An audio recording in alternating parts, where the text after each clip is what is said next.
কলকাতার এক হোটেলে ভয়াবহ অগ্নিকাণ্ডের ঘটনা ঘটেছে। এতে প্রাণ হারিয়েছেন ৯ বাংলাদেশি। মর্মান্তিক এই ঘটনায় আহত হয়েছেন আরও বেশ কয়েকজন। মঙ্গলবার দিবাগত রাত ১:২টার দিকে শিখাইন নামের ওই হোটেলে আগুনের সূত্রপাত হয়। আগুন লাগার সময় হোটেলের অধিকাংশ অতিথি গভীর ঘুমে ছিলেন। খবর পেয়ে দ্রুত ঘটনাস্থলে ছুটে যায় পুলিশ ও দমকল বাহিনীর সদস্যরা। শুরু হয় ভয়াবহ আগুনের মধ্যে আটকে পড়া অতিথিদের উদ্ধারে মরিয়া অভিযান। এ সময় ৬ জনকে উদ্ধার করে স্থানীয় হাসপাতালে নেওয়া হয়। প্রাথমিকভাবে ধারণা করা হচ্ছে শর্ট সার্কিট থেকেই আগুনের সূত্রপাত। মুহূর্তের মধ্যে আগুনের লেলিহান শিখা ছড়িয়ে পড়ার পাশাপাশি হোটেলের বিভিন্ন কক্ষে ঘন কালো ধোঁয়া জমে যায়। ঘুমন্ত অবস্থায় ধোঁয়ায় শ্বাসরুদ্ধ হয়ে বেশিরভাগ হতাহতের ঘটনা ঘটেছে বলে প্রাথমিকভাবে ধারণা করা হচ্ছে।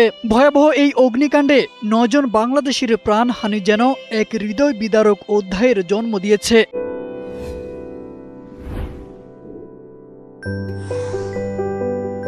মুহূর্তের এক অগ্নিকাণ্ডে থেমে গেছে একাধিক পরিবারের স্বপ্ন ও অপেক্ষা। কলকাতার এই মর্মান্তিক ঘটনায় শোকের ছায়া নেমে এসেছে বাংলাদেশি ও স্থানীয়দের মাঝেও।